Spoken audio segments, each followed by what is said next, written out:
Somebody pick a number between 20 and...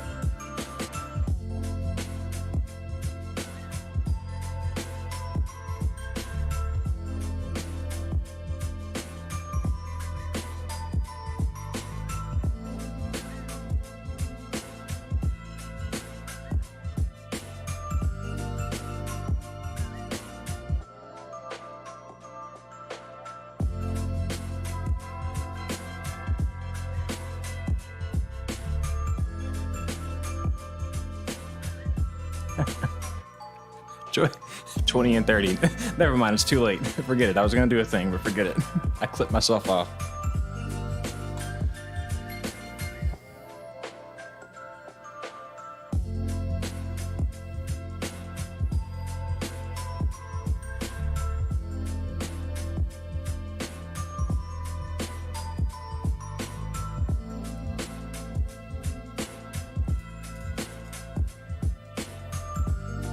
Never mind. Hang on.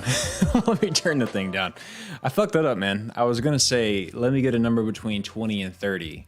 And I was going to have the starting soon reel jump to that number.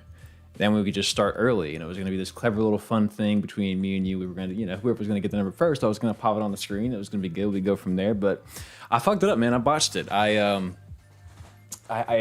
first of all, I panicked because I realized I had to do math to make that happen. And then I remembered after I muted myself after saying that there's a weird delay between Streamlabs, and there's a reason for that on my end. It's like a tech thing. But I cut myself off, so you guys probably heard 20 and nothing. So my apologies. I kind of fucked it up. What's going on, guys? Welcome. Very, very glad you're here. We got a handful of people in here. What are we doing here? That is the question, of course. What you're about to witness is something that is typically for patrons only. People that are on Patreon, you receive every month a live commentary. What I'll do is I'll go back and look at an older video on the channel. I'll sit down, I'll analyze it, I'll talk about things that I did, things that I liked about the video, things I didn't like, advice for you if you happen to be a content creator and you want to try to learn anything from me. I guess we have notifications. I didn't even realize we had little subscriber notifications, but your boy, thank you for subscribing. But yeah, we do this. We talk about maybe what didn't make it in the video. We talk about things that went well, et cetera, et cetera. It's just an analysis of older videos, and it's something I do for patrons. And once a year, I think last year we did it twice, but from now on, once a year, I will do one live for the entire channel. My mic is on. That's good. I was just thinking it maybe wasn't. I will do one live for the entire channel. We'll sit down, we'll look at a video, and it's just sort of a way to say, hey, this exists. If you want to support me on Patreon, you want to come get more commentaries, here's more incentive, come check it out. And it's a lot of fun to sort of do it with the whole channel, and we got a whole lot of people in here. The way I like to start these is to go through and kind of read some chat, see who's in here. Some idiot you found your recommendation is the first one that showed up. We got that guy, Clouds in the Skies, Miriam Co, Affley. There's gonna be a lot of these. Typically on Twitch, it's very quick and easy. RDCL Ness, Aaron Lucen, my guy. What's going on, Aaron? Good to see you. Taco Break, Delirious Z9, Harris vs. the World again. Dead Sea is always a pleasure. Oh, Sarah, I see you in here. What's going on, Sarah? Wawa Beget is in here. We got Elias Book, Septuple, a lot of other folks. Hang on, let me see if there's any that I haven't already seen. Vio, Mohammed, what's going on, Mohammed? Good to see you, man. Very glad you're here. Not Orange One, Alien Person, Theo Hannah, Miriam, Cube Master, patron right there. What's going on, Cube Master? Good to see you. Good to see you. Monica Stad. I probably am going to butcher that if I try it. Monica someone. Just Monica, everyone. Lots of numbers that people were saying. Eduardo Costa, MDR24. It's kind of skipping around now. Let me get caught up. So welcome back to the stream that just began. Today we're going to look at a video that is what I consider probably my favorite Psych of play. It's not my best Psych of play. I think, I'm not even sure what my best one would be. It was not a video that I was necessarily firing on all cylinders for, but it was definitely a video that I did early, and it was the first one that I felt like I really actually knocked it out of the park for the time. I think I probably had around 4,000, 5,000 subscribers at the time this video came out. Let me go ahead and put something on the screen that way you guys can actually see. Do I have it pulled up? Yeah, I do. Hang on. Where are you? Wrapped Psych of Plays, and it is, I'll just go ahead and pull up the old thumbnail. Why don't I just do that? Some of you might have seen if you look in the description already. But it's the speed running and automaticity video. This is a video that I did, like I said, I had maybe 4,000, 5,000 subscribers. It was, it felt good to me because it was one that I really, really wanted to do. I knew this thing called automaticity existed. I knew there was sort of this unconscious state that we all go into. Some people call it flow, which flow actually is sort of a separate thing. Flow, which is a thing that was sort of originated and studied by Mihai Csikszentmihalyi. Wow, I got the name right on the first try. It's more about the scale of like the difficulty of whatever you're doing is rising at the same rate that you are learning it, right? So you're constantly being engaged, you're constantly being challenged. You find yourself in the zone because you're never bored, but it's never too hard. You're in that nice little peak state, right? And every video game SAS has done a video on it. Automaticity, though, is more sort of what you experience if you're a musician. You know the song almost like the back of your hand, right? You're just going along. You don't even have to think about it. You're just thinking, here comes this part, and you just do it flawlessly. Whereas a beginner would be like, excuse me?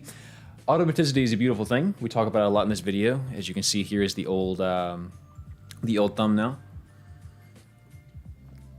Let's see. Best Psych of Play is the Undertale one. Thank you, MDR. I did quite enjoy the Undertale Psych of Play. That was the wrestling one. It was a good time. Didn't know he did this. Might get a new Patreon soon. My wallet doesn't die on me this week. Well, I will tell you guys this. In case you're wondering and you do want to join on Patreon, because I guess that kind of is the point of these, to like, advertise a little bit. Patreon, there is one tier. It is $1. $1 a month. $12 a year. That is one meal at I don't know what's it. That's a foot long at Subway and a drink that you could be supporting for me on Patreon. One a year, one Subway a year is all you need to support me. $1 a month that gets you the same. You can do more if you want. I have some people that are just so incredibly generous and will do $20, $5, whatever they end up doing. I've had people do massive donations before and just sort of want to stick around for a while. So whatever you feel comfortable with. $1 gets you in. I don't care. It's just something that helps me keep the channel going when the monetization gets low, because sometimes the algorithm is not on your side. Nut Orange 1, yes. Streamer did you say your name? Yeah, this was a lot of fun. I really enjoyed this and haven't seen the Psych of Play. Pop, yeah.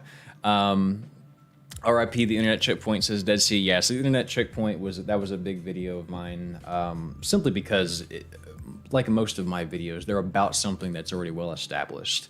The Fourth Wall video, that was huge because Fourth Wall stuff. Because Monica was in the thumbnail. That's the only reason that video ever hit where it was. And because Mark Brown had that, not Mark Brown, Darren Brown, different British guy with interesting stuff to talk about. Basically because Darren Brown had that twisted show that I put at the beginning and everyone got hooked into it. So that was not me. I just happened to put some interesting stuff together that people liked. Again, all established stuff, but that's a whole other point. Aaron Lucen, yes, of course, Aaron put that thing in the chat. $1, you get it. Yeah, you get a ton of stuff. You get your name in the credits of the videos. You have a chance to have your name read at the end of the videos. We do live commentaries. A lot of times I'll post articles, and at some point I'll be doing a Discord, and that'll somehow weave into it. You'll get Discord benefits. I don't know. It's hard enough making these videos and having a full-time job. At some point, Discord will happen. Hey, what's going on, Jesse? Mr. J Gaming, good to see you, man. Very, very glad you're here. But anyway, so let me try to stay on topic at least a little bit. So speedrun authenticity, this is a fantastically fun video to do. I interviewed 2 speedrunners. I interviewed Nicrovita, who was actually the first human alive to do sub 1 hour for Mario Odyssey, and I think actually after that he just stopped. A lot of people have got sub hour now. I think they're at like 55 minutes now, but there was a race to get to the sub 1 hour mark. He was the first one to do it. I think now he like does Wii Sports stuff. He tries to speedrun Wii Sports. And then I interviewed M Sushi, who is better known for Portal 2 stuff, but he did do Celeste a lot at the time, which I was very interested in because Celeste was just like my favorite game at the time. AX Penis says, I incorporated a lot of what you mentioned in your video to practice how I approach my new musical techniques. That's good. So, and we'll get into that actually. We should probably just go ahead and start the thing so we can maybe get in there and talk about it. But I do need to do a couple things real quick before I start. I need to mute my music, although it's lovely. I need to get that in the background real quick. Fun thing about this one, I had a Psych of Play at the beginning, but I didn't actually use the logo. This is one of the only times I've ever put Psych of Play in the video, or it was a Psych of Play, and I didn't put the actual logo in, if I remember right. Hey Daryl, your Omori video was my favorite of videos. Says Devin Hebert. That was probably my favorite video of the year. I like that more than the personality video. I mean I just loved Omori. It was fantastic. I got the Omori shirt here because finally OmoCat shipped it to me because they have a lot of shirt orders. They are making some money over there. Daryl the lewd folder. There ain't no. Come on, man. Spencer says my mama told me to tell you. What's going on, Spencer? Man, good to see you. Psychoplay really appeals to me because it's psychology, which is awesome. Video games, which are also awesome. So good work, man. Appreciate that. Thank you so much, Moss. Jacob Piper says it's crazy because my automaticity is actually fighting me. I just got a bunch of new sheet music for a band, and a lot of it's like the same song but a different part, and it's all crazy trying to relearn it all. Yeah, so to a certain extent, and I've experienced that. Recently playing Guilty Gear, it is so automatic for me to go for this one setup that I play Melia. So right, I go in, I attack. If you're blocking, right, if the opponent blocks, I'm on this particular setup, I get fucked because I go in, attack. Usually if they are not blocked anymore and I can get them to trip and fall, then I will go into like a slow disc. The slow disc like floats over them, and then I can go over and do other kinds of crazy combos and shit. But there's a slow disc and a fast disc. If I get to where I can use the fast disc on block, a lot of times they'll come off the block and be like, okay, he's gonna use the slow disc. This is where I hit him. But if the fast disc comes out instead, it'll actually help me. But it's so automatic for me to just pop right into the slow disc that I struggle to instead go to the fast disc. It's a problem, right? So automaticity actually can be a problem if you're trying to do a similar task that just has a slight variation. So that's a very valid thing I've definitely experienced myself. The Tetris video made me go back and play Tetris a lot. I like to watch videos while playing Tetris. I'm one of those people that can also just play Tetris and have like something else in the background and just be like just completely plugged into Tetris, but still watching it, Unfinished Omori game. My dad got reset in a funny space. At funny space, not necessarily a spoiler, don't worry. Yeah, funny space, my favorite part of the game. Definitely go back and do it. But without further ado, guys, let's hop into this. Like I said, this was probably my favorite Psychoplay just because of the subject matter. I really wanted to do one. Frozen Peaches, what's going on? It is weird being here on YouTube. And by the way, guys, if you want to see me live more often and you don't want to pay for Patreon, or you just want to watch me play random games and bullshit and talk about anime and whatever else, I am on Twitch every Wednesday. Wednesday around this time, actually. Around whatever this time is for you. This is usually when I'm live. So if you want to come on. Twitch/Daryl Talks Games. It's pretty straightforward. Anyways.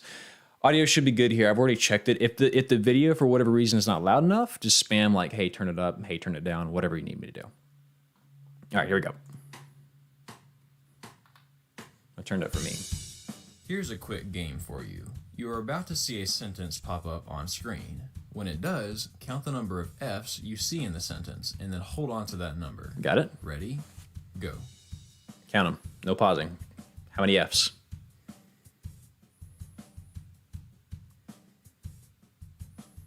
Okay, how many F's did you count? 2, 3. How many you got? Let me know real quick. How many you got? Yes, is house. Twitch. Definitely have a Twitch. It's a lot of fun. We're playing Little Nightmares right now, which has been both a nightmare and a delight. But just because I'm terrible at platforming for whatever reason. Dang, Twitch is caca. I'm glad you were streaming on YouTube today. Yeah, I go back and forth on Twitch. The only reason I have a Twitch specifically is because I just wanted to separate it. I don't want to be streaming on the YouTube channel all the time because people will just be like, I'm here for Psychoplay. Quit with your incessant streaming. I could do a separate YouTube channel, but Twitch is actually pretty friendly. 3, 6, 6, 3. Some of y'all have seen the video before. 3, 5, 4, 6, 7. All right, septuple. So septuple C7. There are only 6. Spoiler alert. I'm about to tell you, though. Most people will count 3, but there are actually 6 letter F's in this sentence. You may have missed the F's in the word of. Ooh. If you got them all, congratulations, you were sharp. But if you only saw 3, don't worry, that's perfectly normal. Automaticity is a cognitive phenomena that occurs when we overlearn something or spend so much time on a skill that it just becomes second nature to us. We can do that thing with minimal conscious effort. Reading is just such a skill.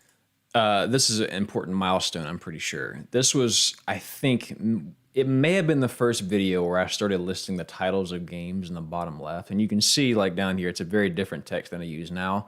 I was still learning, still experimenting, but I think this might have been the first or second video that I was actually putting titles in the bottom left, which I got from Mark Brown just because he puts such a plethora of games in his videos that, of course, you want to know what he's talking about because you haven't played like half of them, right?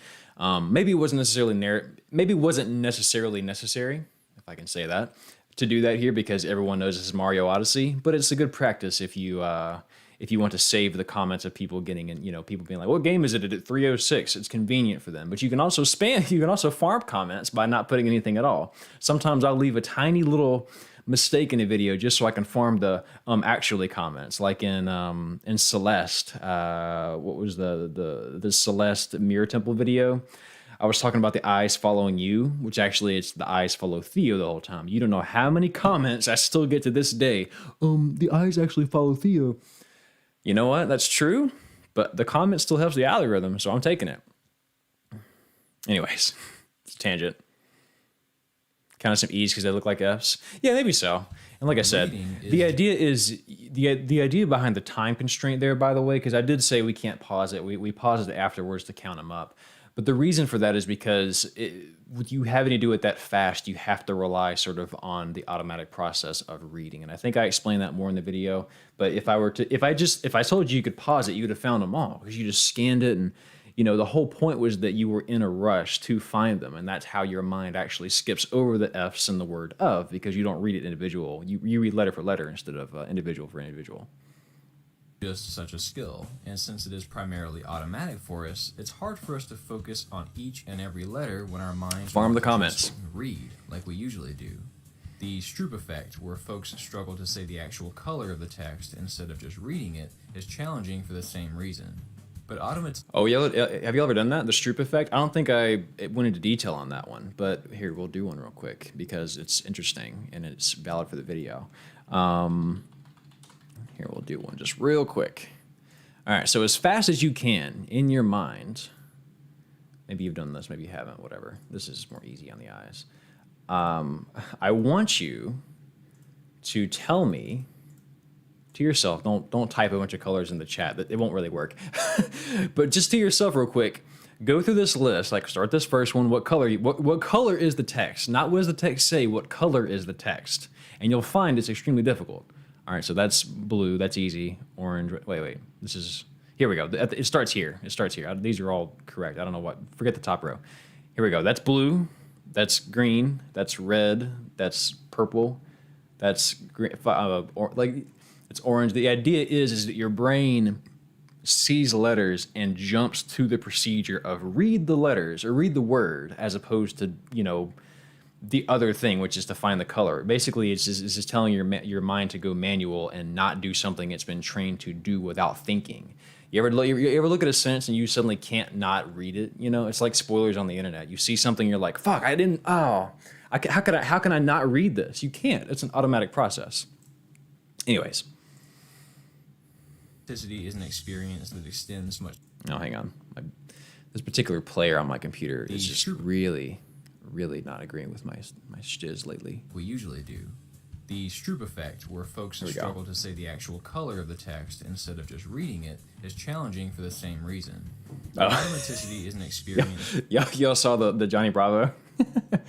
Yeah. I mean, that's every time I search something, that's exactly what happens. Anyways. That extends much farther than just reading. Big golf fan here. Circumstances snuck that in. Can help a golfer imagine a shot, a pianist play a complex melody, and a speedrunner make setting a world record look easy. There's Nicro. I'm Daryl, this is Psych of Play, and today we're going to take a deeper look at automaticity and how speedrunners... So in case some of you guys haven't seen it, that's the old Psych of Play logo. That was a different font back when I was sort of using Poster on My Wall, which is just like a free little website. I was using them to make all of my graphics and stuff.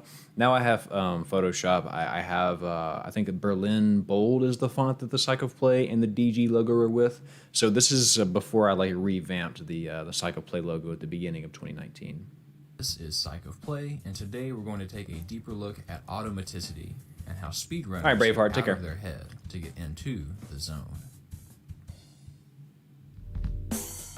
You've probably heard that practice makes perfect. Okay. And though perfection is of their head to get into Wait a minute. the zone. There's M Sushi. That was a You've nice little probably heard transition. that practice makes perfect, and though perfection is realistically Timing the hard to come by, drum with practice that. does develop automaticity. But how much practice? Well, that depends on what skill you're trying to develop. How long does it take to learn to do something, and how long does it take to overlearn something? In 1978, psychologist Carl Binder defined overlearning as practice of a skill beyond 100% accuracy or beyond a successful performance. And in So watch this. 1986, Judith Ivory added learning beyond the point needed for immediate recall. So, this is a little thing that I did at the time. So, I was kind of obsessed at the time with this whole idea of you find a nice image and you give it some sort of weird overlay with a background that sort of relates to what we're talking about, which in this case I chose what's her name from Your Lie in April, Calorie, I think, and she's doing violin, which is again instrumental practice, whatever. I kind of had this thing going. The only thing I would change now is instead of having this text kind of come in typey because it just kind of feels very PowerPoint presentation, is I would have, and you guys have seen it in recent stuff, now what I would do is I would take a study, right? And I would have that sort of come into where only the text of the paper itself would come in over this, probably a lighter background so that the text would actually come through, and I would do like a highlighter of the quotes, right? This is something I did back in the day before I kind of realized I could do that, but it's just one of those things that changed. I see the player you mean. What's going on? Good to see you. Oh, Intensity is cool as hell. MG says, I got to head out. Just want to say I really appreciate your work. All right, MG. Hey, thank you so much. I really appreciate that. So, in other words, practice. Come on. Come on, Mr. Video Player. Work for me. And in 1986, Judith Yeah, Ivory still hurting added from Your Lie in learning April. beyond the point needed for immediate recall. RDCL. So, in other words, practice until you can do it right, and then keep going until right is second nature. And this is exactly what you'd be after Thermos. if you are someone like speedrunner Nicrovita, who My was guy. kind enough to chat with me and answer some questions for this video. 2 weeks ago, Nicro set the world record for the any percent run of Super Mario Odyssey. Stickman, it'll be on At the the channel. time I'll of the explain that a interview, little he bit. was world number 6. It'll and be at the time here. of me recording this, he sits at world number 1. An impressive resume, but he only got there by spending a whopping 2,500 hours practicing. A casual run of Mario Odyssey typically takes around 13 hours. I couldn't imagine putting that type of time into a game. Even something that I love, you will never see me exceed like 500 hours. But top-level Odyssey runners can shave it down to about 1 hour and some change. So to say that Nicrovita has overlearned the skill of speedrunning this game would be an understatement. The same goes for Celeste runner M Sushi, who is currently world number 3 in any percent. M Sushi told me he probably has around 450 hours into Celeste, which is a comparatively much shorter run at around 30 minutes. Yeah, you can get through Celeste So pretty as quick. you can see, the amount of time to overlearn varies, and obviously depends entirely on what one is learning. Yeah, for those that are lurking, or Stickman made a good point. Which also Stickman, what's going on? Good to see you. This will go to unlisted right after this goes up, but I will add it to the playlist streams. I think it's just like all caps streams on the Daryl Talks Games channel. It's not going to go to Twitch. It's not going to go to my other backup Twitch archive channel. It'll stay on the channel, but it'll be unlisted. So you'll have to go to like Daryl Talks Games playlists and then streams. It'll be there, and that's where a lot of some of my older streams are also there as well. But what exactly Come on. varies, and obviously depends entirely on what one is learning. But what exactly makes automaticity work? High repetition develops it, but what is the mind actually doing when it develops that muscle memory? All right, Xpinia. I read an article Thanks for dropping recently by. called The Neuropianist. The author talked about an old study performed in the 80s that Yeah. found elite pianists could often play at a speed of It's the same thing. Here I would have had this same footage, but instead of having this kind of scrolling and you're struggling to keep up with it, I would put it on screen with the sort of the exact part that I wanted, and I would highlight it, and it would sort of look much prettier, and it would be less, because this is sort of like, wait, I was kind of reading that, and it might incline you to pause it and maybe read. I like to nowadays just go ahead and put the study on screen, show exactly what I'm talking about, and it sort of it feels less misleading, because if you're not paying attention to this, you could just think, well, this person is just sort of scrolling some random study. What am I supposed to think of this? You know. The author talked about an old study performed in the 80s that found elite pianists could often play at a speed of 30 notes per second, which is much faster than human visual reaction times. Harvard psychologist Piano Carl music Lashley from Breath of the surmised Wild. that in order to perform Specifically. a task like this, it cannot be premeditated or consciously planned out. Your fingers will only go as fast as your mind can plan the next action or read the next line of music. To play like the elite, you have to be able to hit notes in such a small window of time that you can't react to each note individually. He concluded that the I think I was talking during that, but I think that's a really important like takeaway from that is that literally there are some songs, and I'm not a musician, but this is apparently what the article said. There are some songs, much like if you're a baseball player, you're technically not supposed to scientifically be able to swing in time to hit the ball, but your mind adapts over time to see the ball and project where it's going to be, and that's how you can do it. But it's a similar thing with musicians, and I'm sure a similar thing for the pianist, I'm sure is also true of a lot of musicians, is that you simply cannot think note, note, note, note, note. Like you have to think part, and then your mind knows exactly what to do. We talk about it more in a second, but I just want to make sure, because I was talking and being rude to my my past self here. To each note individually. He concluded that the ability to perform fast sequences of precise movements like this can only be explained by a single plan or mental chunk that encompasses the entire sequence. In other words, elite pianists don't think keystroke for keystroke, they think section by section. Their muscle memory clumps a series of movements together and then performs them from a single mental command. And the same goes for speedrunning.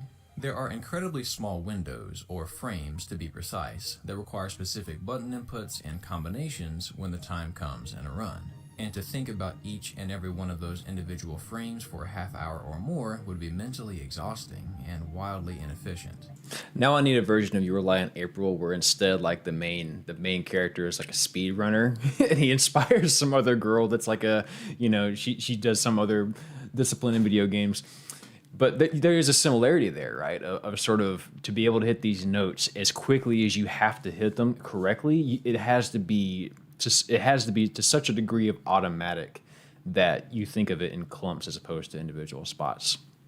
Nick Folsom says, "Hi, what's going on?" Tom Sco, what you up to? What up, yo? I read that completely wrong. We're just doing a little commentary. If you're just joining us, by the way, I should explain what we're doing. If you're just joining us, this is a once-a-year thing that we do. We do these every month for patrons, but once a year I will bring them to the channel sort of public. This is a commentary on older videos. Essentially, I go back to old Psych of Plays. I revisit what we've already done in the past, and I sort of talk about what maybe didn't make it in. I sort of talk about what I liked, what I didn't like, etc., etc. And it's a Patreon thing. To get into Patreon, it is $1 a month. So if you want to see more of these and want it to be a little more compact, a little more casual, and there's only a couple people in, we can sort of talk about things directly, and I can respond to everyone in chat. Come hit me up on Patreon. We do that once a month, and we've got lots of them already on record. Anyways, come on, give me a play. Are incredibly small windows, or frames to be precise. Extreme piano. Specific button inputs and combinations when the time comes in a run. Flight of the Bumblebee. To think about each and every one of those individual frames for a half hour or more would be mentally exhausting and wildly inefficient. When I asked M. Sushi if he focused on each and every button input or just zoned out and went on autopilot in a run, he said, "Oftentimes when I think input by input, I might jumble and confuse myself, or just end up being flat out slow. Usually I like to think in terms of the game mechanics, not inputs. For example, in Celeste, I wouldn't consider a hard trick to be a Konami code type sequence. I'd think that I need to do a hyperdash into a bunny hop and things of that sort." And when I tell you that when he told that to me, because I had already done the research for this video. I already had a really full understanding of automaticity. I had already read the piano article. I had a very good grasp on sort of all these different tiny inputs need to be clumped together so that you can just think, do this, and then it happens. When he told me that, I was just like, yes. It felt so good because it was like exactly what I needed him to say. And I didn't egg him on to get it out of him. I have the conversations. I'll show you. I didn't try to egg him. That was exactly what he said. He was like, no, you have to think like, it can't be input. It can't be all the crap you got to put in. You just got to think hyperdash, bunny hop. And that's exactly what is supposed to be the case, apparently, in automaticity. So that was cool as hell. Yeah, Reels. I mean, that was my old Discord. White mode was on, but that's the conversation right there in the background. And admittedly, I probably should have done voice calls because then I could have taken a voice clip like I did with Lamhoot in the Omori video. But at the time, being like 4,000, 5,000 subscribers, I was like, I don't think I have the clout to like make these guys feel uncomfortable. Like, I'm just gonna ask a couple questions in Discord. They ain't gotta call me. You know, we'll just go ahead and. I probably should have done. Voice would have been better. Into a bunny hop and things of that sort. So instead of thinking in terms of individual steps... That guy says, how do you get ideas for your videos usually? Sometimes people recommend stuff. They're like, hey, have you played this? Or would you do a video on this topic? Sometimes I'll play a game and just go, oh, wow, this really reminds me of this particular thing that I know about psychology. Then I'll do research and it becomes a whole other thing. Usually it's just something little that sort of snowballs into a bigger topic. Something I noticed, something someone else notices, something about a game that I found especially remarkable, Omori being a big one. Yeah, that's usually how that goes. Pig Guy says, asks about the Xenoblade X song in the previous video. I have not actually played Xenoblade X, but I came across that song somehow and I loved it. Xenoblade X is definitely in like a lot of those sort of like video game playlists, you know, that have music in it. So no, I haven't played Xenoblade X, but I would love to at some points. I'd love to do all the Xenoblade games at some point, but I know just because of the music, to be honest with you. So instead of thinking in terms of individual steps to an action, Sushi just thinks of the verb, and that's a textbook sign of automaticity, right? Chunking a set of practiced complex actions into a single mental command.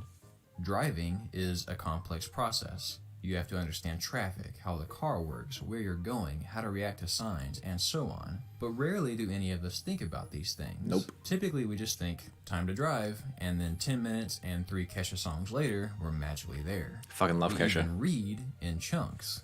If you couldn't find the F's in that sentence earlier, it was because your mind automatically processes the entire word at once and then moves on to the next.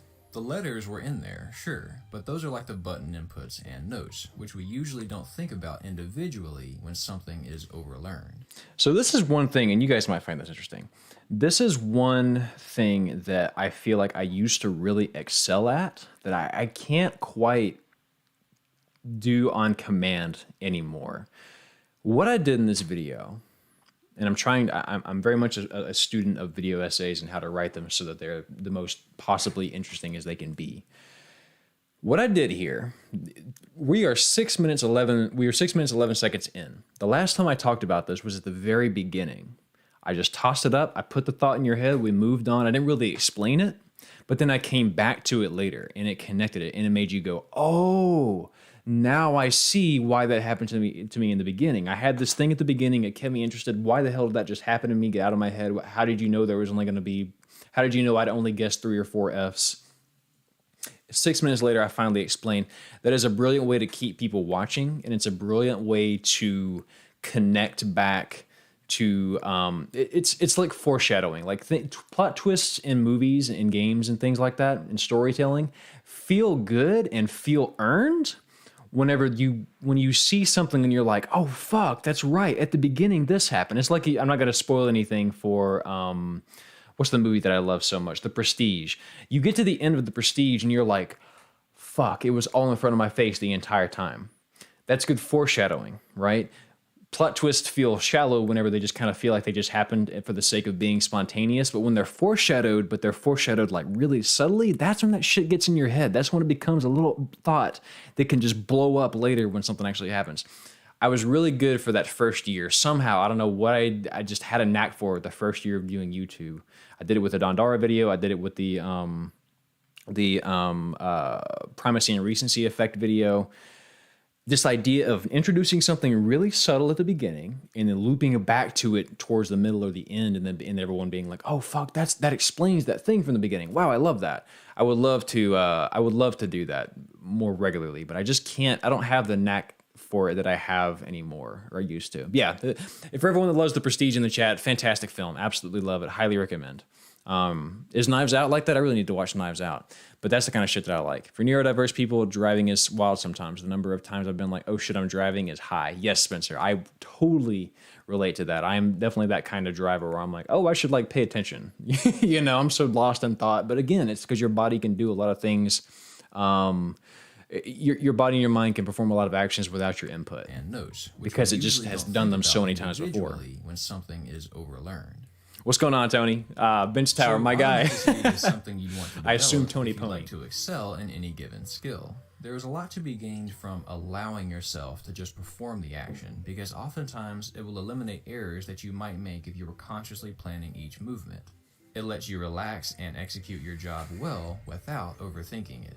Although it sounds counterintuitive, it seems that letting yourself get out of the way of your performance or even zoning out can have its benefits. When I asked Nicrovita if his mind ever wandered during a run, he said, "It definitely depends. I tend to read chat a lot and it takes my mind off the run. I kind of let my muscle memory take me away and it works quite often. There have been many times where I've gotten a best split or a gold and was surprised because I felt I was barely paying attention. I've noticed that not 100% focusing on what I'm doing in the game has benefited me many times." Which again, I think is to sort of loop back what he just said about he's surprised that he did so well considering he wasn't really paying that close of attention. He was just kind of going through the motions. I think that kind of goes back to like the rage quitting video I was talking about, and how if you take a step back and then come back the next day after having fought a boss for hours upon hours, you'll come back to it and you sort of have this feeling of like, whatever, I'm just going to give it a couple casual tries, and then you fucking win. And you're like, how did I do that? I think it does kind of go back to just that level of, stimulation, staying low, but actually having the magic in your fingers, having the routines down in your mind, having that automaticity already built, and then not coming in and like being so amped up that you get out of the zone. That really helps you a lot. Oh my God, I forgot about the Prestige. That movie was so trippy. Yeah, Moss, hell yeah, absolutely. Mind wandering is what kills me. That guy says, mind wandering is what kills my muscle memory so often so far, or autopiling. See, and we talk about that. It's not always good. There's a caveat. Sarah says, good night. Sarah, take care. So all you need to do to be Hey, Steven, what's going on? Is develop automaticity from hours of practice.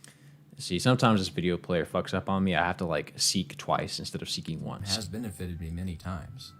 So all you need to do to be an incredible speedrunner is develop automaticity from hours of practice, and then you can set records in your sleep, right?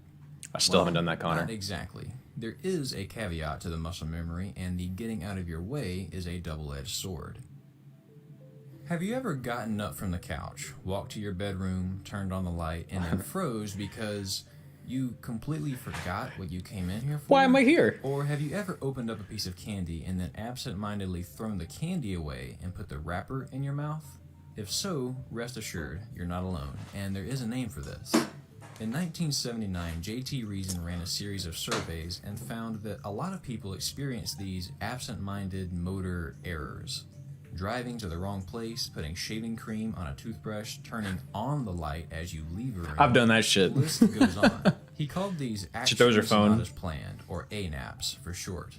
Reason pointed out that all these activities are highly practiced and routine. Without conscious double-checking, we don't always catch the obvious errors. And this is the snake in the grass of automaticity.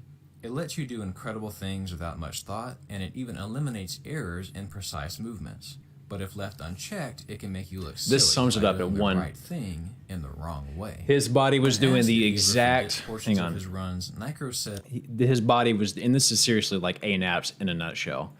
His body was doing the exact right thing. And my goofy little, I'm kidding around. I grabbed these scissors. My arm knew to take this to my mouth and go and try to drink it. Everything goes right whenever you have an ANAP or an action on its plan. You're turning off a light, you're doing whatever you're supposed to do. Your body is performing the right action, but what's missing is the context. If, I forgot, was it that guy? Excuse me. That guy says, mind wandering is what kills my muscle memory so often, though, or autopiloting. That guy, what I would say to you is that it's context that you're missing. Maybe. I mean, it's case by case, but it's very possible, that guy, what you're talking about there is that you know what to do, but because you're sort of zoning out, you're not paying enough attention to know when to do the right thing, you know? It's sort of like if you're in the middle of a song and you're like, what part of the song am I at? Because you weren't paying attention, but your body knows what to do. You just kind of forgot what to tell it, you know? You forgot to tell it, oh, we're going into this part. Okay, and then your body does that part. It's the context as well. I felt that video exactly, Alan. Like that's exactly how it is. It's such an interesting thing that your mind can just sort of go on autopilot. It can go on cruise control, but you still got to be driving. You feel me? Hey, what's going on, Traven? Good to see you, man. Everybody, Traven Talks, one of the most underrated YouTubers video essay YouTubers by far. Go check out his channel. He makes really, really good stuff, especially if you like anime. He's on top of his shit. Who else is in chat? I need to talk to. Disgusting. I felt that video. Like putting your phone in the fridge. Exactly, Tony. Exactly. Muhammad and Sarah's are doing the burp. Yeah. On Twitch, every time I burp, we have Nightbot tell it counts my burps, which is sad in a way that I can't really express to you within words. Yeah, exactly, that guy. Like if your mind wanders, your body's going to keep going because it's being told like you're doing this now. But if you don't keep it in check, and actually Nikro talks about that here in a second. But if left unchecked, it can make you look silly by doing the right thing in the wrong way. Have not played Everhood. When asked if he ever forgets portions of his runs, Nikro said, "It randomly hits me like a truck, where I'll forget what button I'm pressing, or for a split second, I make myself believe that the jump button is something else, and I freak out for a second. I don't know what causes it, but it has happened before. When entering or exiting a loading zone in Odyssey, a vast majority of the time you buffer a spin pound roll where you want to go after the transition screen goes away. And because the transition always looks the same, if I'm not really paying attention, I'll forget where I am in the level and go the wrong way." So, his body knows what to do. His fingers know what to do. He knows he has to buffer the pound roll, whatever it was. I'm not a Mario Odyssey speedrunner, but he knows he has to do a certain input at a certain time. But if he's so out of the zone that he's not paying attention, his body's just going to do whatever, right? It's just going to go. Unless he tells it, okay, do this, but we're here now. So make sure you have to keep it in check. Gino is short. Says, "Hello, I've been watching your content for a while. I want you to know that your content is awesome." Gino is short. You're awesome. Thank you for saying that. I appreciate that. If I had $1 for every time I forgot why I came in a room, I would have 0 because I always forget to take the dollar, especially if I'm busy. I feel that, Miro. Miranko. ADHD causes me moments. Yeah, I'm sure it does. I'm a big fan of your channel because I work on games, but I went to school for Psych. Cody Brittam, well, yeah, you're in the same boat as me, man. I went to school for Psych, and I like games. I don't make games. People have asked me that before, and I am by no means a dev. I am just a connoisseur and an enjoyer, I suppose. That sort of breaking out of autopilot really reminds me of yips and sports. Yeah, definitely no. It's like if you're having a conversation with someone, and this happens to me actually on stream a lot, but it happens to me especially in conversation with folks where sort of I'm talking about what I'm talking about. I'm like, oh, the other day I saw a friend, this guy, I hadn't talked to him since college. And then I realize instead of being, the person creating the words, I become a viewer of what I'm doing. I become a viewer of my own conversation, and I'm like, oh yes, continue, Daryl.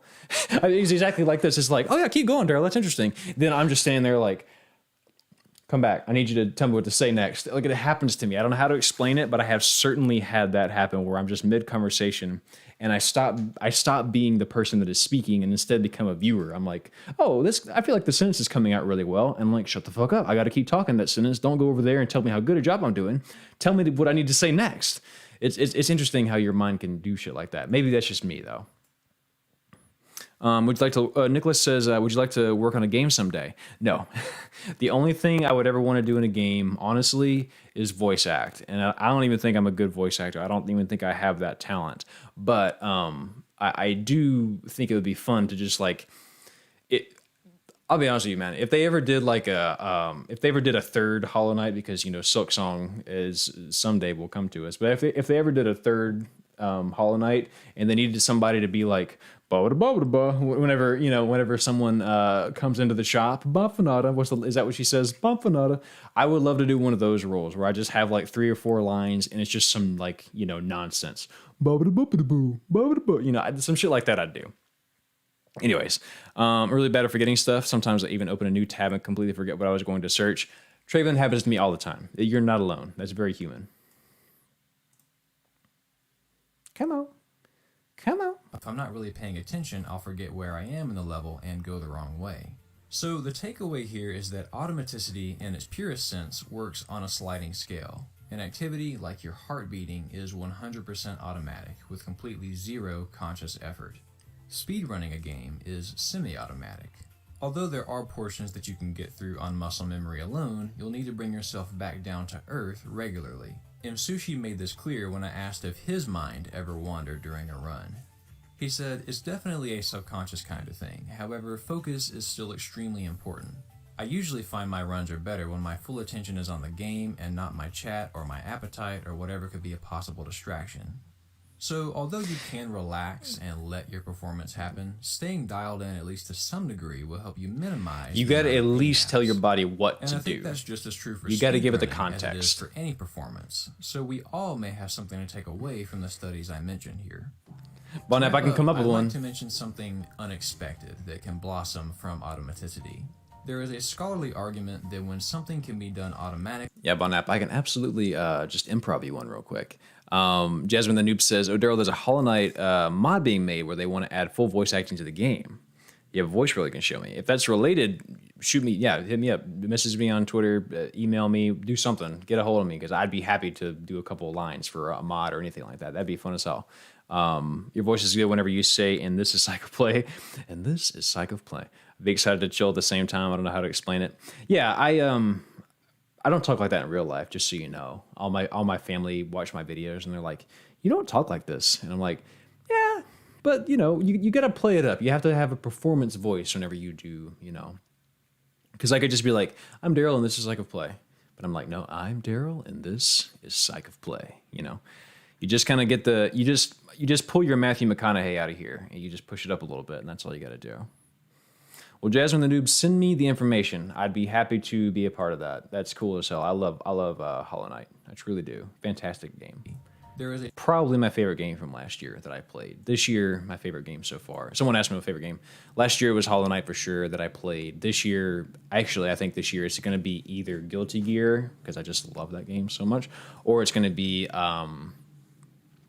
Before Your Eyes. So good. And I did play Persona 5 this year, but that's a whole other story. I loved it. There is a scholarly argument that... Bonap, I refuse to do that. Not for free. You show up on Patreon, one of those streams, I might do it.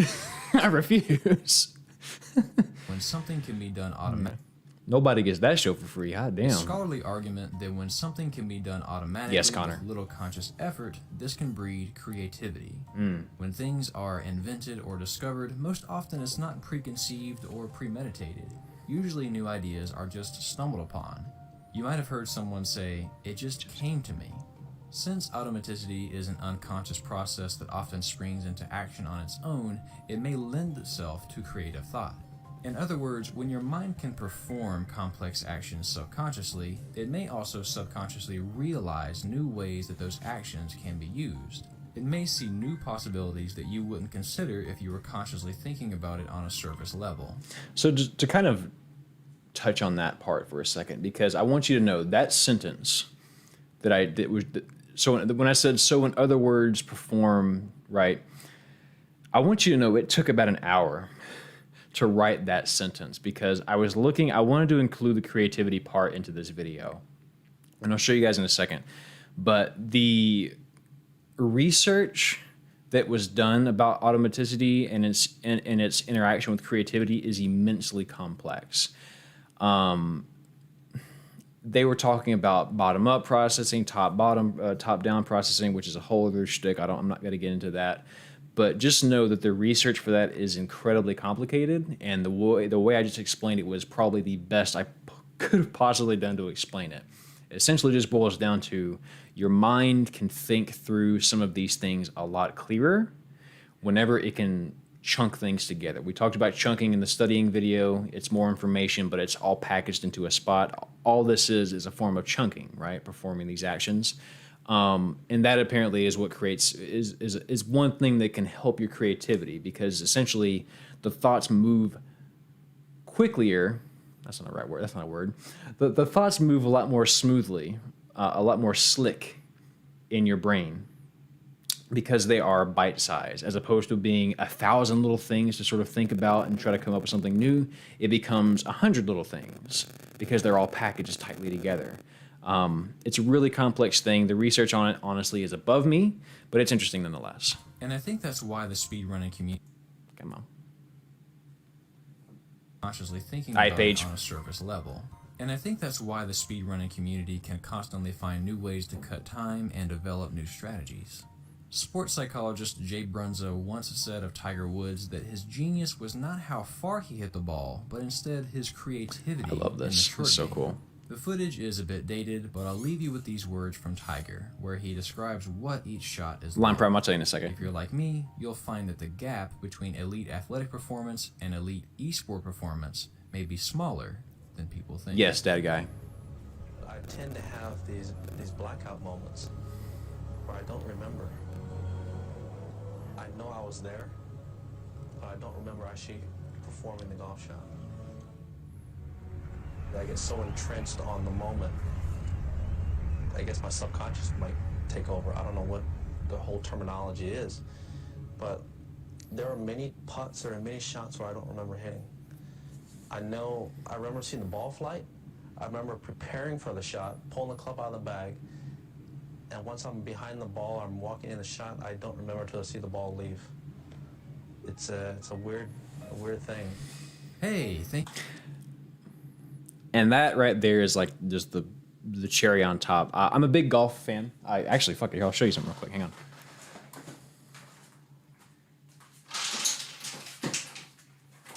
Like, I am an avid golfer. Like, I golf pretty regularly. Like, here are some of my clubs. I got some good shit. If you golf, you probably recognize I got some like Titleist Vookies. Like, I actually do golf. I golf. And I grew up watching Tiger Woods. Tiger Woods is my fucking hero. Now, granted, he had the whole controversy. We're not gonna talk about that. I'm one of the people that can separate the artist from the art.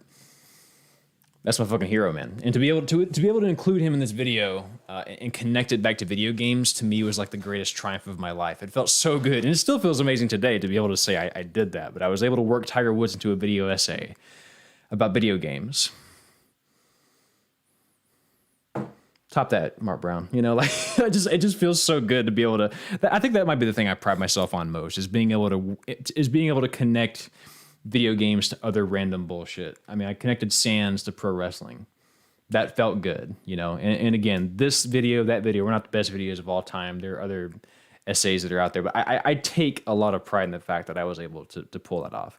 Line Prime, though, did ask a question I said I was going to respond to. Do you have a psych degree or do you just do research for the videos? How do you come up with the topics for the videos? I do have a degree. I have a bachelor's in psychology, which really just qualifies you to do a YouTube channel. And kind of nothing else. Really, for psychology, if you want to do anything professional, you have to get a master's or some sort of counseling degree or some sort of doctorate. You have to keep going with it because a bachelor's in psychology really just prepares you for like entry-level stuff that doesn't even have anything to do with psychology. However, I really like it, but I also don't want to do research myself because I've done it. I was a lab assistant. It is boring. It's kind of cool at the end a little bit, but it's mostly boring. So I don't have any interest in doing that. But yes, I do have a psych degree. I'm a big nerd for psych. I love reading and hearing about studies and everything like that. But performing the studies myself is kind of like, nah, forget that. But that being said, yeah, I look up research. I have topics brought up to me. People suggest things to me, and that's sort of how I have that whole process. Ultra Instinct in a nutshell. Exactly. Cody says, are you familiar with Celia Hodent? Wouldn't be surprised if you know of her work already, but you should check her out if you haven't before. Cody, just in case this is a porn star and you're trying to like derail the stream, I'm going to look her up over here, but I will look that up real quick. Hodent. Here we go. Celia Hodent. Okay. French psychologist. This is not, okay, perfect. This is not a porn star. I've had people try to do that to me before, and it's hilarious, but it will get the shit taken down. UX. Okay, I know. I have heard of this girl. Yes. She's okay. I did listen to a whole talk with her one time. Very knowledgeable lady. I didn't recognize the name, but yes, I have. She talks about like user interface. She had a whole thing. She had a whole GDC that I listened to at one point. And now I can't remember it at all because I suck. But yes, I do know of her. And then there you go explaining, Cody. Yes, exactly. Let's see. It shows on the video. What shows on the video? Yeah, when it's a live stream, every big golf fan has a row club. Yeah. Which qualifies you to be exactly, Cody. Connect to Tiger with video games without talking about his actual game. Yeah. That's just, you know what's you make a good point. That is true. Here we go. Tiger Woods, in case you guys don't know, 2 or 14. Yeah, Tiger Woods also like has he was so good they named the EA Sports games after him. I'm going to be a junior in college. This is Lime Prime saying I'm going to be a junior in college and studying psychology. I love relating psychology to video games, and it's so fascinating. I would like to do something similar to your channel without copying you. Well, to be honest with you, man, we're all, I think it was C.S. Lewis that said we're all plagiarists in our own way. Maybe I'm bastardizing that, but to a certain degree, you got to start somewhere. I don't know who the first person to do a video essayist was, but I'll tell you that Mark Brown was the one that inspired me to start doing what I do. I just saw him and was like, oh, I can do that. I could just add psychology. And I'm pretty sure I heard him say in an interview once that the only reason he does what he does is because he saw 24 frames of painting? Is that old channel that used to analyze film? I think it's 24 frames of painting, something like that. But there was an old video essayist channel that was about movies, and he saw that and he was like, oh, I can just do this for games, which is awesome stuff. You've been got before? I have. Mia, no, come on, that guy. Research doesn't seem for me, but I'm thinking of doing counseling or something. Yeah, there's a lot of things you can do with it as long as you understand you are going to you're going to have to do some different level of. You're going to keep going at some point, right? How do you discover that you want to study and work with psychology? How do you discover that you want to work and study with psychology or study and work with psychology? Give it the time. Or how did I? So what I did, I discovered I wanted to do YouTube because I've always wanted to do YouTube. In fact, I did YouTube back when I was like 14. I'm a big wrestling fan, so I made like handmade championship replica belts. I have some research here I was going to show you guys in a second. And so I did that for like a couple years back when I was 14, 13, something like that. But I've always wanted to do YouTube. And then with psychology, I just took the degree, and that was all that happened. But the way I found out I didn't want to do research is because I was part of a research lab. So as for credit hours, whenever you're in college, if you're doing a psych degree, at some point you will have to do research credits, which is essentially you help out somewhat like a grad student and help them do their research so they can get their thesis and go get their doctorate, but you help them, right? So you perform the studies with them. I think can I reveal this? I think it's okay if I had a study, because this was years ago whenever I was in college, but I was part of a lab where I would take people in and we would take a picture of them, age their face, like use a digital software to age their face, and then ask them a bunch of questions. And I believe that the research, or the finding, the hypothesis essentially was like you make more responsible decisions once you've seen yourself aged or something along those lines. Like I said, it's been a long time. I don't even know if I can actually tell you guys that, so shh. But, and that was a long time ago, so it's probably already been published and everything is probably fine. Every frame of painting, yeah. I'm thinking of 24 frames of Nick, which is another guy. Every frame of painting, yes.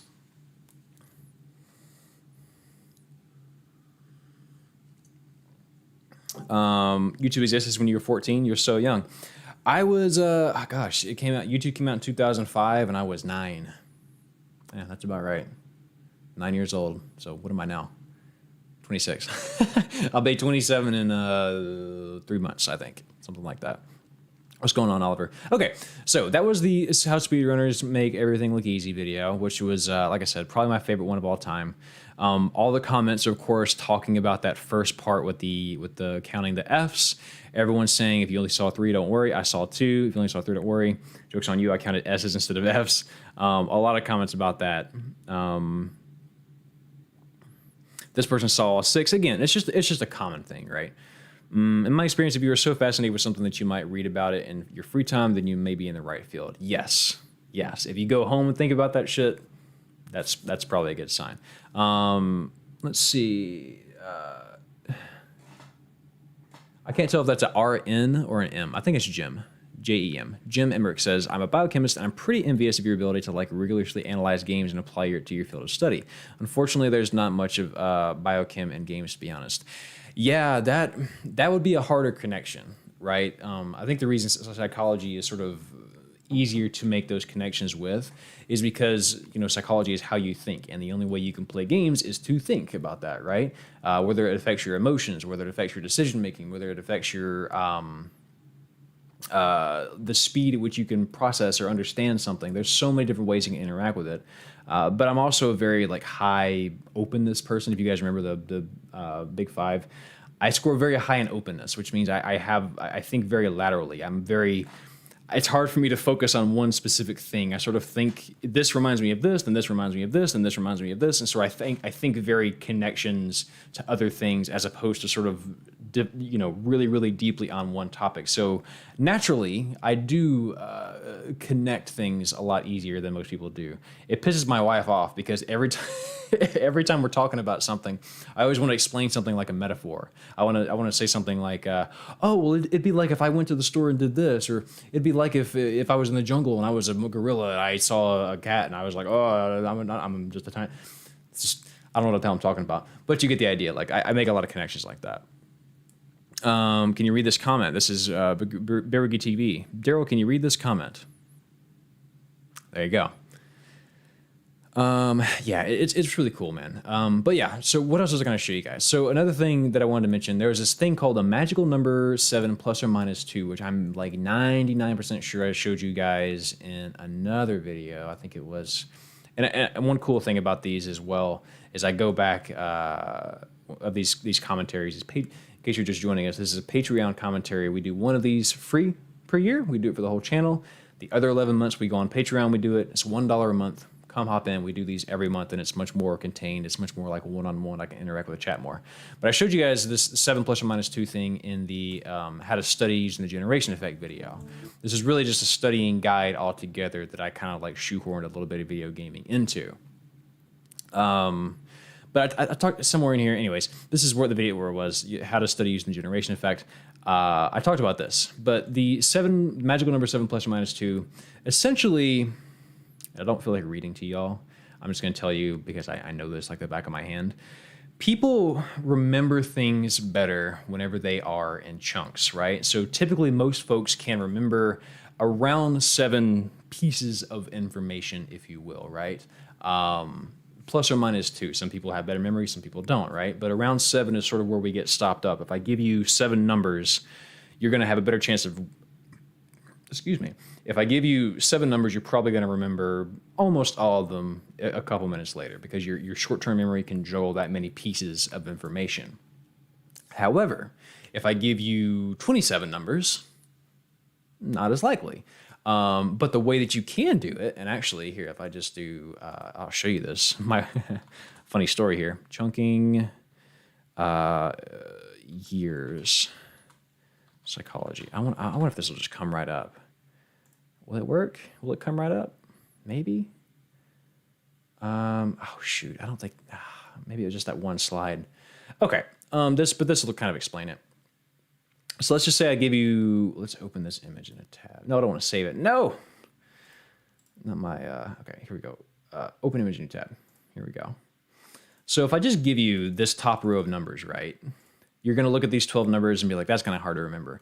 But you can turn it into 3 numbers if you realize, oh, they're significant years, 1776, 1781, 1788, for whatever they are. 1776 is historically accurate, historically, important to the United States because that's when we signed the Declaration of Independence, whatever, et cetera, et cetera, et cetera. At least I think. Psychology is my field, not history. I don't remember the years. But the point is like you can chunk information together. And in fact, my wife knew this whenever we went into because she also studied psychology and we went to college together. That's how we met.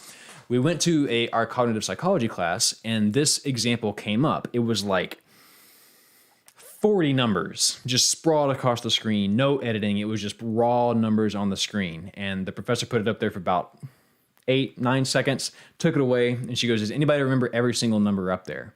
And because my wife, my lovely Callie, since she knew about the chunking effect, the 7 plus or minus 2, she knew that. She saw all the years, and she was like, okay, relevant years. And she knew that. She raised her hand, she got them all, and then the teacher was like, or the professor was like, well, clearly someone here understands chunking already.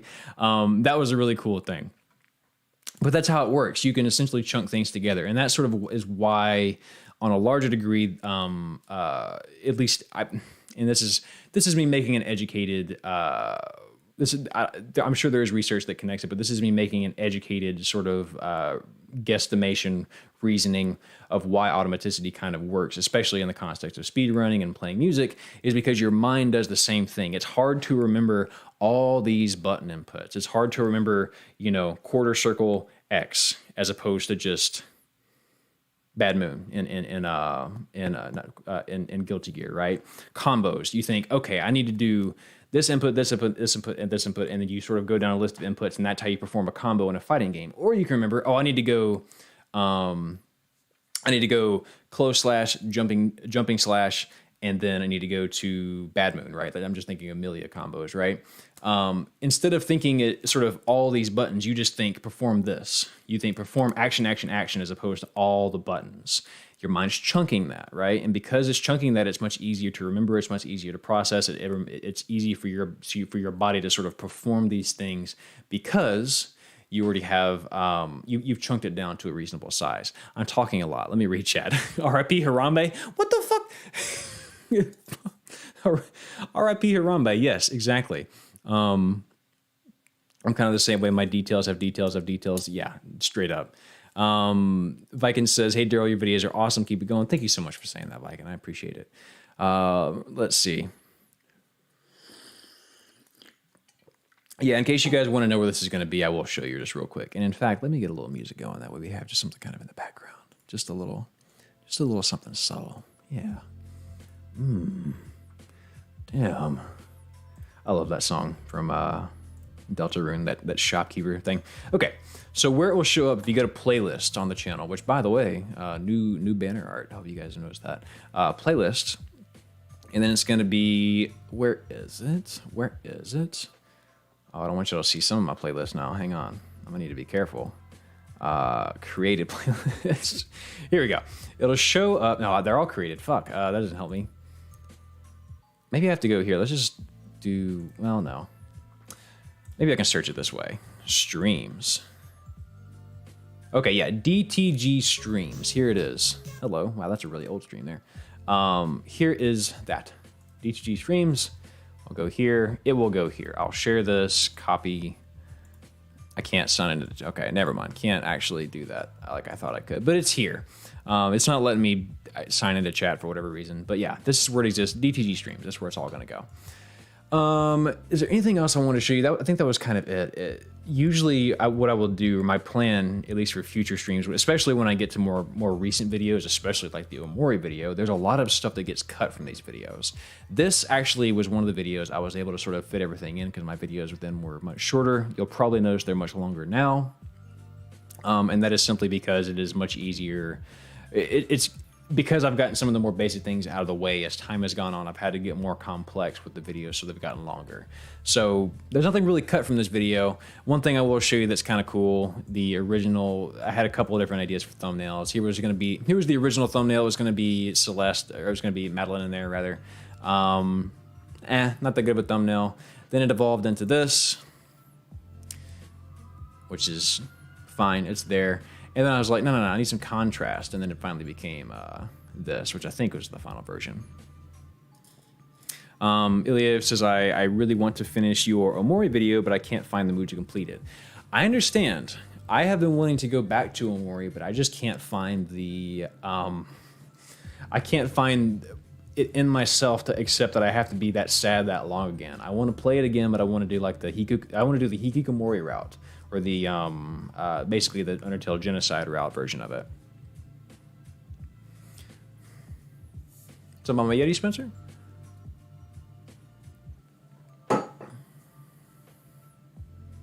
Oh, well, good. Irrelevant games from relevant past. I'm very glad that you enjoyed that.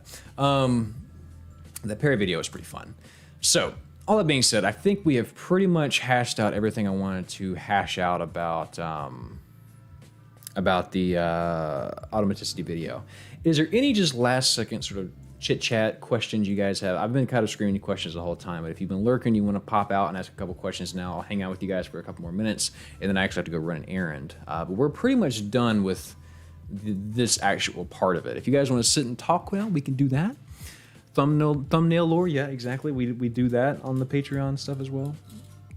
Have you ever heard of some sites, some YouTubers use to automatically change thumbnails to see what hits best?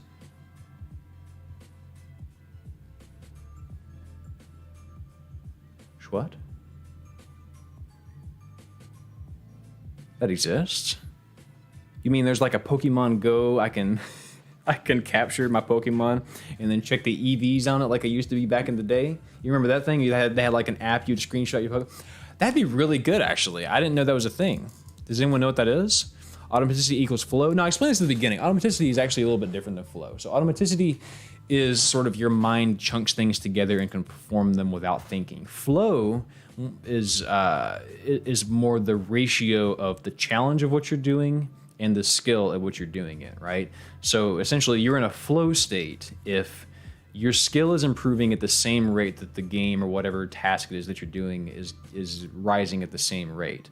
So the better you get, the more difficult the thing gets. It keeps you in that nice little thing. It keeps you in that nice little flow state without things getting boring or without things getting too hard. And that's what flow is. A little bit different.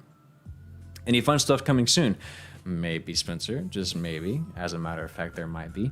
Next episode when? I don't know. Bonap says, did you finish Danganronpa? I did. And by the way, guys, if you're enjoying this and you want to see me stream more often, again, we do this on Patreon every month. It's $1. It's $1 a month. It's one tier, and you get everything for $1 a month if you want to do that. Feel free to come on over. And also, I'm on Twitch every Wednesday around this time. Usually, it's like 4 CST to around 7 CST. I stream every Wednesday on Twitch. So if you want to come hang out, it's much more casual, much less people. We can definitely do that as well. Yeah, Danganronpa is a good time. Current anime, Ceres? Ooh.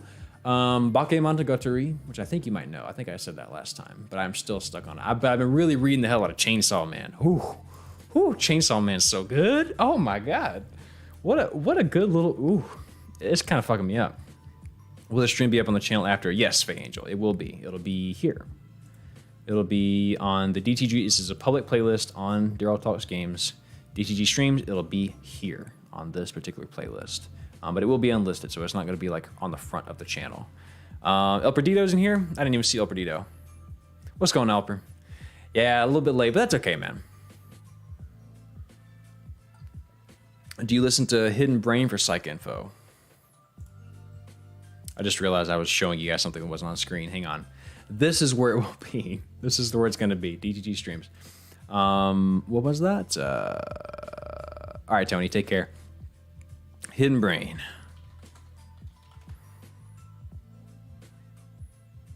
Huh. I'll keep it in the back of my mind. I love hearing stuff from y'all. Chainsaw Man's the absolute best. Oh, yes. Oh, it's so good. Yeah, it is gonna. Oh man, fuck it, we're gonna watch it real quick. We might get claimed. Well, we better not. We might get claimed. I have done that before. I was gonna put the chainsaw. I'll do some screenshots. How about that? Well, I'll give you guys some screenshots of the Chainsaw Man anime. When is it coming? Actually, I want to know the release date. June 20th. That's past. Whatever. We'll figure it out. But anyways, now Chainsaw Man. Highly recommend. Arguably best girl? I don't know. People like Power. She's a trip. She's kind of growing on me. My boy Denji. He's gonna see so much shit. There's so many things gonna happen. This bitch is crazy. There's a lot happening. I'm sure there's probably some weird spoiler in there, but oh yeah. Twitch is just Daryl Talks Games. That you're asking, I can no longer think of questions. It's fine, no big deal. You know, I'm just hanging out for a second. The A/B testing for thumbnails. Can I remember which extension actually is part of, though? I'm gonna guess it's part of vidIQ TubeBuddy, not Sugar. A/B testing. Fuck, I'll just do a little research, right? Just while y'all think of questions. A/B testing. Am I getting a phone call? I'm not. A/B testing thumbnails. Here we go. All right, Bonnet. That's when the trailer dropped. Yeah, probably so. Okay, cool. I will simply do a little thing called add to watch later. Y'all want to see my watch later real quick? Y'all don't want to see my watch later. Power's amazing, but Angel is the truth. Hey, Angel's a really good character, I will say. Makima, or worst girl, but also best. I can't decide. I've never been more... I will say, I really liked, without spoilers, I really liked, and I can't say her name right, Reze, whatever, you know, this girl. That whole series of chapters fucked me up. That was like, she was so well written, so freaky in all the right ways. Yeah, I'm stick with Monogatari for sure. I know it's really long, but I'm gonna keep going in it until but Kizu, yeah, I don't know. Oh, that's easy to remember. I'm sure I can remember that. Something basic. Do you have any pets and do they play video games? Hey, Binks, do you play video games? Do you play video games? I do have a dog. His name is Binks, and he does occasionally show up on Twitch. And everyone on Twitch, the Bench Tower, as we are known, which that's a whole load of lore. They think Binks is Monokuma. They have lots of theories about him from Danganronpa. So, as an extra to the AV thumbnail thing, I recommend seeing the last Veritasium. I don't know. Let's see. The most recent one. Clickbait is unreasonably effective. It is. It is. Do you know how many stupid videos I've clicked on just because there was like a waifu on front or something? Because definitely plays games. He was the headmaster. See, what did I say? Well, gang, I'm going to go ahead and wrap it up for 2 reasons. 1, I've got to go run errands. And 2, I've got to piss like a Russian racehorse. You know how it goes. But yeah, again, thank you guys so much for joining me. This was a lot of fun. I have enjoyed hanging out with y'all. If you want more of these, if you want to do more support and bring yourself to, you get the idea. Patreon is $1 a month. We do lots of these once a month. Please come check that out. Come check me out on Twitch. Every week we do, you know where Twitch is. I'm not going to show you on screen. Twitch.tv/DarylTalksGames. Patreon, which the link is fucking everywhere. If you go to my channel, it's there somewhere. Do you plan on doing a bit on roguelikes game design? I don't play enough roguelikes to do that yet. I have played I've played 1 or 2 little roguelikes here and there, but it's actually a genre I'm very unfamiliar with. But I need to do more roguelikes in the future, so possibly. Thank you so much for saying that, RDCL. I enjoyed it as well. Oh, awesome. Glad to hear it. Looking forward to having you in some more commentaries down the road. All right, Jesse, take care. Have a nice pee. I will, Delirious. Thank you. Yeah, take care, guys. Have a damn good one. All those things. And yeah, new Psych of Play in September at some point. It's going to be weird. And there might be another little project that my boy Spencer and I are working on. You never know. Things could happen. I don't know. Anyways, see you guys later. Take care. Thank you for being here. And enjoy the rest of your evening or morning or whatever it is.